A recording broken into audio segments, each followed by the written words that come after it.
ajarannya tentang perbuatan yang benar dan yang salah. Semua pastilah ada karmanya. Roda kehidupan kan terus berputar sesuai karma yang telah kita perbuat. Bila dirimu ingin hidup damai dan bahagia, hiduplah sesuai dengan ajarannya.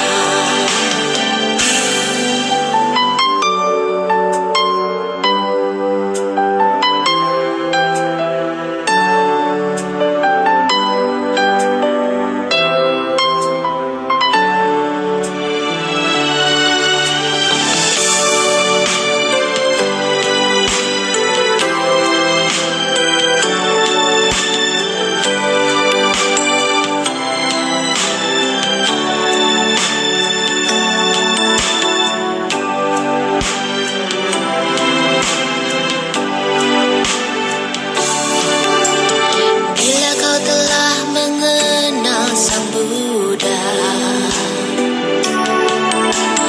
pastilah kau mengenal ajarannya tentang perbuatan yang benar dan yang salah. Semua pastilah ada karmanya. Roda kehidupan kan terus berputar sesuai karma yang telah kita perbuat. Bila dirimu ingin hidup damai dan bahagia, hiduplah sesuai dengan ajarannya. Roda kehidupan kan terus berputar sesuai karma yang telah kita perbuat. Bila dirimu ingin hidup damai dan bahagia, hiduplah sesuai dengan ajarannya. Bila dirimu ingin hidup damai dan bahagia, hiduplah sesuai dengan ajarannya.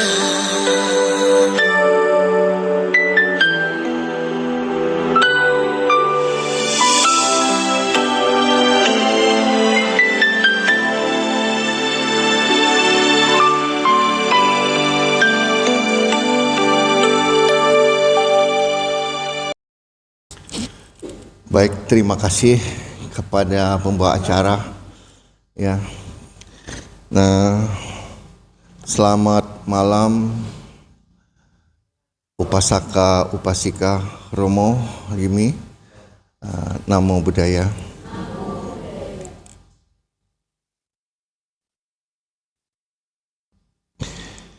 Nah, pada malam ini kesempatan yang baik ya bagi kita. Nah, saya sangat senang ya kita bisa berkumpul bersama, kita bisa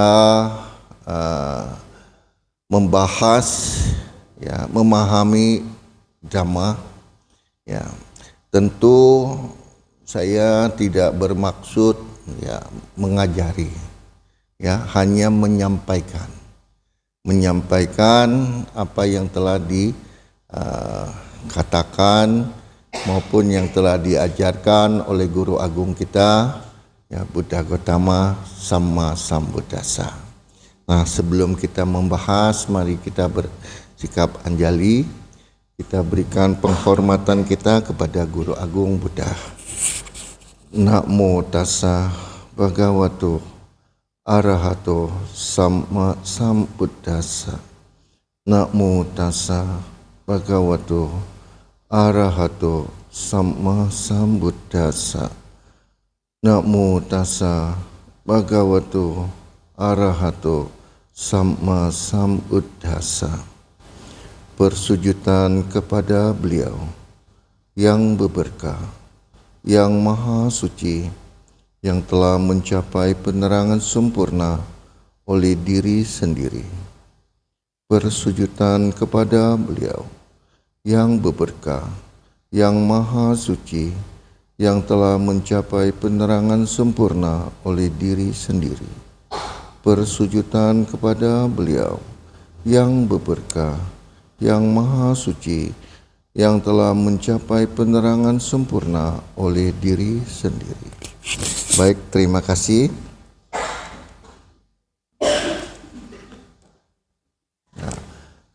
Nah,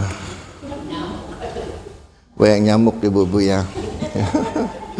Ya baiklah, upasaka upasika yang berbahagia, izinkan saya sebelum memulai membahas dhamma, menyampaikan pantun ya.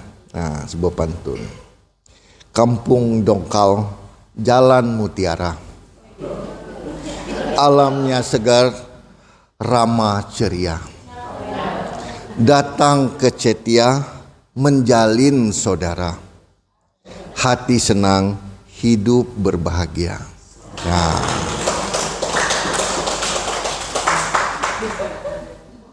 kalau mau dicatat ya boleh ya pantunnya. Baik, selanjutnya ya, pada kesempatan kali ini ya tema yang akan kita sampaikan yaitu tentang dendam. Ya, dendam. Nah, dalam bahasa Palinya disebut upanaha. Upanaha. Nah, landasan dari tema kita pada kesempatan kali ini adalah Dhammapada syair yang kelima, yaitu Nahi werana werani samantida kuda canang awe rena ca samanti esa dhammo samantano, yang artinya kebencian tidak akan pernah berakhir apabila dibalas dengan kebencian, tetapi kebencian akan berakhir bila dibalas dengan tidak membenci. Inilah hukum abadi. Nah, itu landasan dari tema kita kali ini.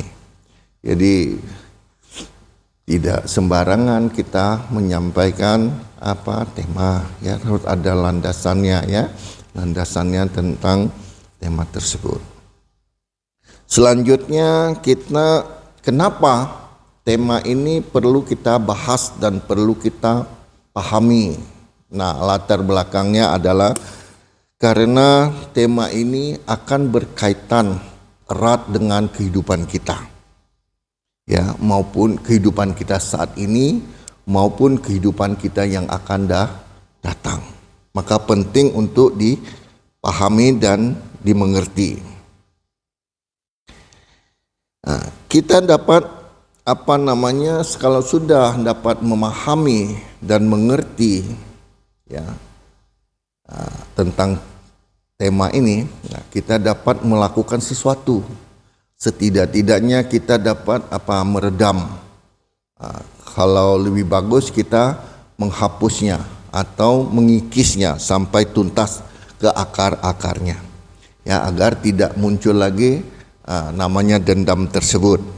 Nah, apabila dendam itu tidak muncul lagi, tentu kita harapkan adalah kebahagiaan ya, kesejahteraan hidup kita bisa kita capai. Ya, kebahagiaan dan hidup kita bisa kita capai. Nah, juga tema ini mengingatkan atau memberikan suatu ingatan bagi kita semua agar selalu sadar, ya, menyadari, ya, agar tidak memendam namanya dendam tersebut. Kita tidak memendam, ya. Nah, kita akan terus berupaya ya mengikis namanya dendam tersebut. Kalau bahasa Pali tadi apa namanya? Upana. Nah, upana. Baiklah. Nanti akan kita bahas yaitu yang pertama arti kata dendam. Apa sih arti kata dendam itu? Selanjutnya kita akan membahas tentang pengertian dendam itu. Ya, pengertian dari dendam. Arti kata dendam, pengertian dendam. Dan selanjutnya akan kita bahas juga tentang penyebab dendam. Apa yang menyebabkan timbulnya dendam? Nah, kemudian juga kita akan bahas bahaya, ya, bahaya dendam itu. Nah, apa saja bahayanya dendam itu? Nah, kita mulai yang pertama dulu ya, arti kata dendam. Nah, untuk mendapatkan pemahaman lebih lanjut, tentu arti kata itu sangat bermanfaat. Ya, arti kata itu sangat bermanfaat. Dan dalam diri kita masing-masing akan bertanya-tanya, apa sih arti kata dendam itu? Ya, di dalam hati kita masing-masing, kalau tidak saya sampaikan, ya akan bertanya nih, apa sih arti kata dendam itu? Yang tahu kita kan hanya dendam saja. Nah, sesuai dengan Kamus Besar Bahasa Indonesia, kata dendam itu bermakna berkeinginan keras untuk membalas. Nah, kalau kita lihat dari arti katanya ini bersifat netral. Bersifat netral. Bisa bersifat positif, juga bisa bersifat negatif. Ya kan? Karena berkeinginan keras untuk membalas. Ya, balas budi, ya membalas juga kan?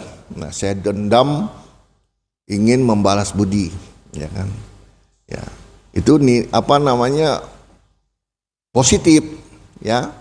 Nah, kalau misalnya membalas yang lain lagi, itu negatif. Jadi kalau arti katanya bersifat netral ya. Nah, itu tadi ya, dalam bahasa Indonesianya kata dendam itu bermakna berkeinginan keras untuk membalas. Baik, selanjutnya kita akan masuk ke dalam pengertian dendam. Ya, pengertian dendam. Nah, pengertian dendam itu dapat disampaikan sebagai berikut. Dendam itu merupakan cetusan amarah dari seseorang terhadap objek yang membuatnya marah dan berupaya membalas bila ada kesempatan. Ya, jadi ada cetusan amarah yang disebabkan oleh terhadap objek. Ya, objek itu bisa ada orang atau benda. Pernah nggak kita kesandung misalnya, ketendang batu, kaki rasanya sakit, ya kan? Apa yang muncul? Perasaan marah kan, dendam kita kan. Wah, saya ambil palu nanti saya hancurin kan. Itunya yang tadi kita tersandung. Itu termasuk objek. Ada juga objeknya manusia. Ya, objeknya manusia bisa bersifat benda dan bisa bersifat manusia, ya. Itu amarah, ya. Amarah dari seseorang terhadap objek yang membuat dia marah. Ya. Kalau ada orang yang membuat kita jatuh, dia marah. Ya, objeknya itu manusia yang membuat dia marah. Timbullah dendam. Suatu saat nanti kalau ada kesempatan saya ingin membalas. Nah, yaitu kepada orang tersebut. Itu disimpan dulu, didendamin dulu ya. Mendam dulu di dalam hatinya. Nah, itu pengertian dari dendam. Itu dendam merupakan cetusan amarah dari seseorang terhadap objek yang membuatnya marah dan berupaya untuk membalas. Ya, nah itu pengertian dari dendam. Nah, upasaka, upasika yang berbahagia. Selanjutnya kita akan membahas tentang penyebab dendam. Apa sih yang menyebabkan timbulnya dendam itu? Ya. Nah, sering diri kita menjadi marah dan dendam. Namun jarang kita mengetahui penyebab dari dendam itu, betul tidak? Ya kan? Ya. Sering kita tahu dendam, tapi penyebabnya apa? Kita tidak tahu. Betul tidak? Ya kan? Nah, dalam agama Buddha, dendam itu dipahami sebagai salah satu pikiran yang tidak baik. Dalam ajaran guru agung kita merupakan dipahami sebagai satu pikiran yang tidak baik, atau disebutnya kotoran batin. Dalam bahasanya sering disebut kilesa, kotoran batin. Nah, ada beberapa sebab seseorang menjadi dendam. Yang pertama, yang dapat membahayakan kepentingan dirinya. Jadi dia punya kepentingan, takut dibocorkan atau membahayakan kepentingannya. Misalnya dia ingin mendapatkan sesuatu, ya kan? Nah, takut keinginan dia direbut sama orang lain, ya, atau membahayakan dia, ya, atau misalnya dia khawatir kalau kita ini besok dapat mencelakai dia. Dia akan dendam pada diri kita. Yang kedua, keadaan yang sedang membahayakannya. Kalau misalnya dia merasa bahaya, dia akan menendam dulu nih. Dia nggak balas, ya kan? Dia nggak balas. Ya, tunggu nanti cari kesempatan. Ya, saya akan balas. Yang ketiga, masa depan akan membahayakan dirinya. Ya, masa depan. Ya, kira-kira berapa lama lagi menurut pemikiran dia itu akan berbahaya. Dia akan dendam dulu, simpan dulu. Yang kelima, karena sedang membahayakan orang yang disayangi. Ya, orang yang disayangi misalnya anak kita, ya kan, cucu kita, ya, dan lain-lain sebagainya lah, ya kan. Nah, dia dendam itu, takut dia membahayakan orang-orang yang kita sayangi. Yang keenam, karena masa depan akan membahayakan teman-teman kita. Di waktu yang akan datang, wah, ini orang nih bisa berbahaya nih. Nah, kita punya simpan dendam, ya, ada kedendaman terhadap dia. Ya. Di masa depan dia akan membahayakan. Yang ketujuh, karena telah melakukan kebaikan pada seseorang yang dibenci. Misalnya kita punya teman nih, teman baik, ya kan? Teman kita ini ada juga kita nggak senang sama si yang lainnya. Teman kita ternyata berbuat baik pada dia. Nah, kita jadi nggak senang, timbul dendam.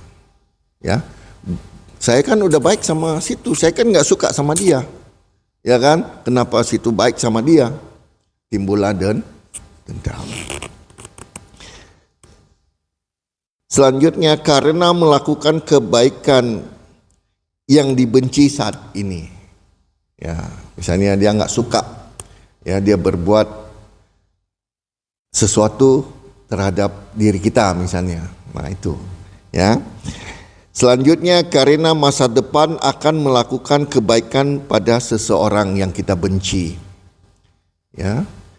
Ya, mungkin dia pikir, wah, ini orang kalau misalnya masa depan nanti dia akan berbuat baik nih pada orang yang saya benci nih, timbul dendam. Nah, itulah sebab-sebab dari dendam, ya, dendam. Selanjutnya kita ingin bahas lagi Berbahaya nggak sih dendam itu? Kayaknya enteng aja tuh. Ya nggak? Kayaknya enteng aja kan? Nah, berbahaya nggak sih? Nah, penting kita ketahui. Berbahaya nggak tuh? Nah, dendam ini berbahaya. Ya. Baik untuk kehidupan saat ini maupun untuk kehidupan yang akan datang. Ya. Nah, kita bahas dulu nih, ya, yang membahagiakan untuk saat kehidupan kini. Ya. Nah, yang untuk kehidupan saat ini yaitu bisa berupa fisik, bisa berupa mental, dan bisa berupa hubungan sosial. Dendam itu bisa berpengaruh pada kesehatan fisik kita. Ya, dari fisik. Kok bisa? Nah, itu sudah diteliti itu oleh para ilmuwan. Nah, dendam itu bisa menyebabkan penyakit jantung dan stroke. Ya, penyebab jantung dan stroke. Itu dendam itu. Ya, kalau nggak tahu ya stroke kita bisa. Ya kan? Itu menyimpan dendam memicu hormon stres, kortisol dan adrenalin secara terus-menerus yang meningkatkan tekanan darah dan detak jantung. Beresiko tinggi menyebabkan penyakit kardiovaskuler yang terdiri jantung, pembuluh darah, merupakan sistem dalam tubuh yang berfungsi mengedarkan darah, oksigen dan nutrisi ke seluruh jaringan tubuh serta membuang sisa metabolisme. Itu bisa berpengaruh ya pada penyakit namanya kardiovaskuler.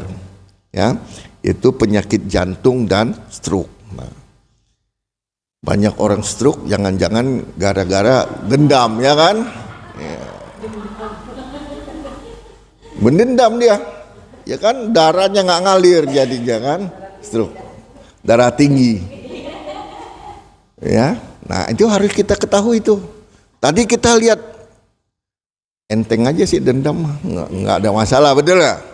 Ternyata punya ya dampak negatif yang sangat berdampak pada diri kita. Yang kedua, gangguan imun, ya, dan penuaan dini. Ya, imun tuh, ya, kalau yang suka sakit, misalnya imunnya ya itu salah satu penyebabnya karena memendam dan dendam. Imunnya nggak kuat, kena angin sepoi-sepoi aja udah pilar. Betul ya? Kena hujan gerimis saja, palanya udah pusing dah. Betul tidak? Nah, ya kalau di sini kan nggak ada kan, kena hujan gede juga enggak kan, karena nggak dendam. Betul tidak? Nah, kalau yang dendam coba, kena hujan gerimis saja, wah dia udah ini. Nah, kalau di sini saya lihat walaupun tua sudah berumur tapi masih kelihatannya muda. Ya, berarti nggak ada yang menyimpan dendam. Ternyata dendam itu bisa mempercepat penuaan diri kita. Ada orang kan umurnya 30 tapi udah kelihatan umur 50. Ya. Ya. Nah, coba tuh ditanya itu, apakah ada dendam apa enggak ada. Ya. Nah, itu dia. Nah, kadar namanya kortisol atau hormon steroid glukokortikoid yang diproduksi oleh kelenjar adrenal sering disebut sebagai hormon stres karena dilepaskan saat tubuh menghadapi ancaman atau tekanan. Jadi tubuh kita ini menghadapi ancaman atau tekanan, nah itu ada namanya kelenjar yang sering dilepaskan. Nah, makin cepat dilepaskan, makin cepat habis stoknya. Ya cepat tuh. Wah. Ya itu. Ya karena stres.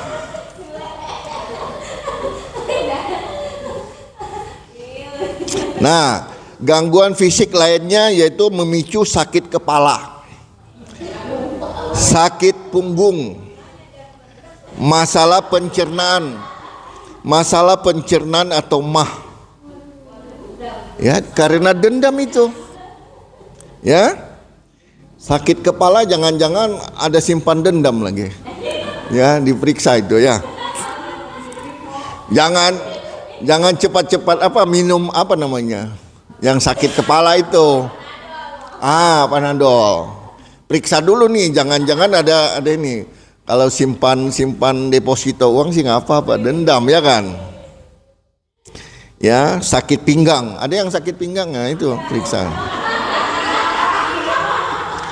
Ya. Masalah pencernaan tuh.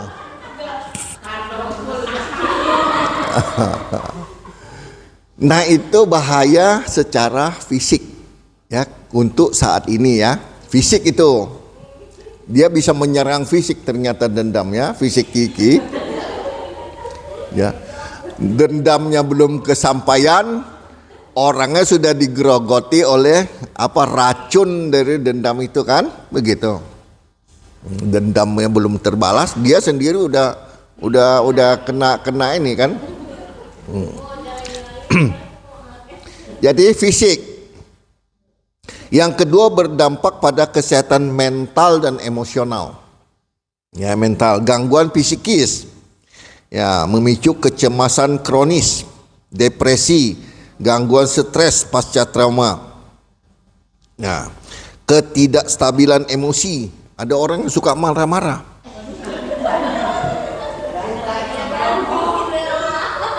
Iya kan? Frustasi, tidak tenang. Nah, coba renungkan itu. Jangan-jangan ada nyimpan dan dendam. Bahaya dendam itu, jangan main-main. Nah, itu untuk mental ya. Mental terganggu tuh. Kecemasan terus. Tiap hari kecemasan terus ya kan. Jangan-jangan ini, jangan itu, jangan itu. Ngomong sendiri kan begitu. Stres. Cemas kan, timbulnya kan begitu. Akhirnya ya lama-lama ya jadi gimana begitu kan. Nah, itu bahaya dan dendam secara mental dan emosional. Terus yang berdampak sosial dan kehidupan sehari-hari, apa yang terjadi? Ya kadang-kadang timbul hubungan yang nggak baik lagi. Jadi hubungan baik jadi tidak baik, rusak. Nah, waktunya terbuang sia-sia, mikirin dendam terus ya kan. Ya kan? Terbuang sia-sia tidak, nggak produktif. Mendingan kita bikin bacang ya kan. Ya kan, lebih produktif. Ya. Mikirin dendam terus, kapan saya bisa balas dendam? Ya kan. Ya mendingan yang produktif. Nah, selanjutnya ada sikap destruktif. Destruktif itu menghancurkan. Ya, kecenderungan untuk menghindarkan atau justru melakukan tindakan balas dendam yang merugikan diri sendiri. Ya, dendamnya belum kesampaian, diri kita sudah rusak dulu. Betul tidak? Ya. Jangan simpan dendam itu. Jadi berbahaya tidak dendam. Ya berbahaya. Harus diketahui sama kita. Nah, itu bahaya buat kehidupan kita saat ini. Nah, dendam juga belum nggak selesai. Kalau kita udah stres segala macam belum selesai, ya kan? Nah, masih ada kehidupan selanjutnya. Dendam itu masih bisa terbawa. Nah, kita untuk membahasnya, nah saya ambilkan dari ini, yang tadi ya, Dhammapada syair 5 itu ada kisahnya. Nah, dalam ajaran Buddha kita mengenal kamma. atau kelahiran kembali atau tumimbal lahir. Sering juga kita dengar patik sandi, winyana, kesadaran kelahiran kembali. Hukum tabu tuai akan berlaku. Misalnya jika A dendam pada B, kemudian A menyakiti B, maka cucu B akan membalas menyakiti keturunan A. Dan perseteruan ini berlanjut. Akan terus berlanjut, tidak akan berakhir. Nah, ada kisahnya nih, yaitu tentang kisah kali yakini, atau disebut juga ada kadang-kadang disebut kala yakini. Kala yakini ini kelihatan apa ya, namanya keren, tapi itu termasuk raksasa dia, raksasa kala yakini. Nah, ini dair syair Dhammapada. Nah, ceritanya begini. Ketika berdiam di Wihara Jetawana di kota Sawati, Sang Buddha membabarkan syair kelima dari Dhammapada ini yang merujuk pada seseorang wanita yang mandul dan pesaingnya. Ya. Wanita mandul dan pesaingnya. Sebenarnya apa namanya ya? Istri tua, istri muda gitu kan. Nah, ya, ini kisahnya begini. Di suatu daerah itu ada seorang laki-laki yang hidup tidak mau berumah tangga. Tidak mau berumah tangga, hanya ingin mengurusi ibunya. Ya, dibilang dia tidak ingin kawin. Kalau misalnya kawin kan ibunya nggak terurus. Dia tidak ingin kawin. Nah, tapi desakan dari ibunya, ya, terus menerus tiap hari bilang jadi bujang inilah itulah segala macam lah, mungkin begitulah ya. Kalau misalnya punya istri kan kamu bisa lebih baik, bisa membantu kan. Nah, akhirnya dia kawin. Lelaki itu kawin. Setelah kawin ternyata berapa lama nggak bisa melahirkan. Istri pertamanya ini tidak bisa melahirkan. Nggak bisa melahirkan, terus ibunya bingung lagi nih. Lebih baik katanya kamu kawin lagi lah. Ya, kawin lagi lah, cari yang kedua lah. Ya sudah, dia cari yang kedua, kawin. Setelah kawin nggak begitu lama ternyata bisa hamil. Hamil tidak menyebabkan senang pada istri pertamanya. Istri pertamanya malah timbul keirian, benci. Ya, timbul dendam. Ya kan? Wah, ini sih kalau misalnya dia ini nanti saya bisa jadi bahaya nih kalau dia melahirkan anak nih. Nanti saya bisa dibuang sama suami saya, macam-macam pemikirannya mungkin begitu ya. Akhirnya dia mikirin cara. Kalau begitu kehamilan nih harus kita gugurkan nih. Nah, dia bikinlah macam-macam, akhirnya yang pertama nih gugur. Ya, nggak bisa terjadi kelahiran, keguguran pertama. Selang nggak begitu lama hamil lagi, dia cerita lagi ya ke istri tua ini, digugurin lagi sama dia. Nah, yang ketiga dia cerita sama tetangga, saya hamil. Nah, tetangganya bilang, wah kalau gitu jangan cerita sama istri ini yang tua ini, katanya nanti kamu digugurin. Ya udah, dia diam aja. Nah, dia diam, akhirnya janinnya cukup besar, nggak bisa digugurin, tapi dikasih juga, digugurin. Wah, saking gugurin nggak bisa gugurin, akhirnya semaput, meninggal. Sebelum meninggal dia bersumpah, saya akan membalas, katanya, membalas dendam pada keturunannya itu. Ya, dia akan membalas keturunannya itu, kata dia. Nah, akhirnya karena mengetahui kalau istri ininya meninggal, istri mudanya meninggal, suaminya itu marah. Akhirnya istri yang pertama juga dia bunuh, ya, dipukul sampai meninggal. Dua-duanya meninggal, ya. Nah, yang pertama meninggal itu terlahir kembali menjadi seekor kucing. Yang istri mudanya itu terlahir menjadi seekor kucing. Istri pertamanya meninggal, terlahir menjadi seekor ayam. Ya. Kucing sama ayam. Ayam bertelur, kucingnya datang makan telurnya. Ya, dendam itu terbalas. Datang lagi telur lagi dimakan lagi. Yang ketiga kalinya bukan telurnya yang dimakan, ayamnya yang dimakan. Dibalas tuh dendamnya, terbalas itu. Ya. Terbalas dendamnya. Nah, selanjutnya kelahiran berikutnya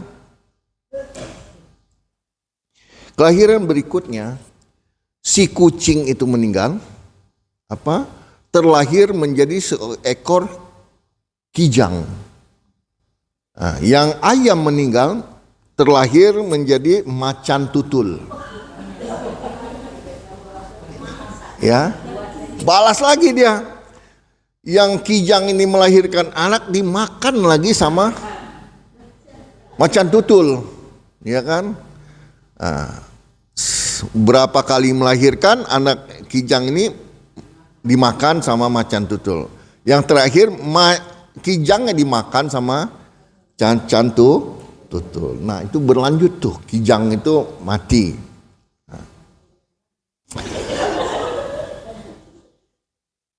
Selanjutnya kelahirannya yang yang istri pertama itu terlahir menjadi seorang wanita. Yang yang terlahir jadi yang terakhir itu jadi kijang itu lahir jadi raksasa.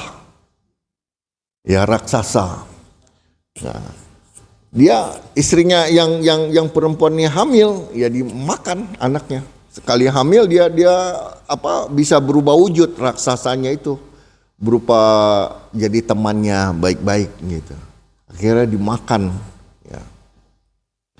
Yang ketiga kalinya dia bilang, wah ini saya nggak bisa begini. Dia pulang ke tempat orang tuanya. Dia melahirkan, anaknya sudah besar, dia bawa ke sini. Raksasa itu muncul lagi. Wah, dia sampai kaget, yang manggil-manggil suaminya.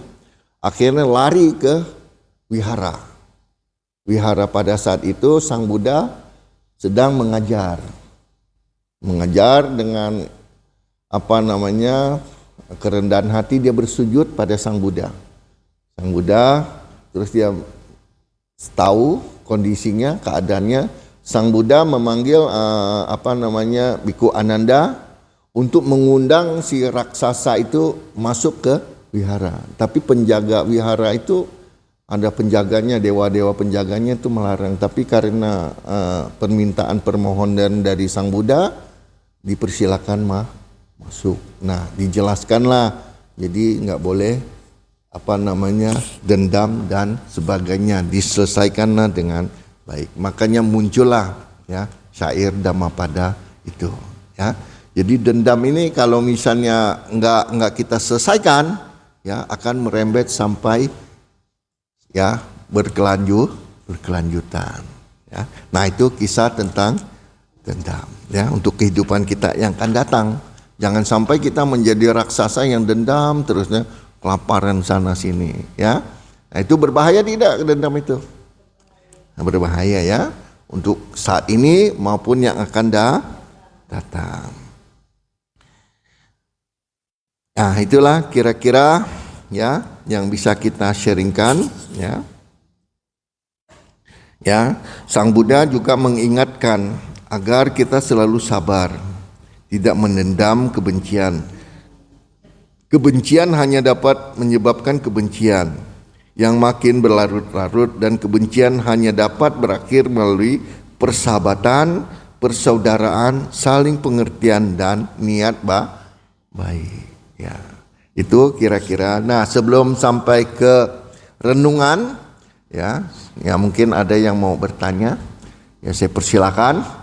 Kalau bisa saya jawab, akan saya jawab. dan kalau tidak bisa jawab saya tidak menjawab. Ya, silakan. Saya mohon izin untuk minum dulu sebentar.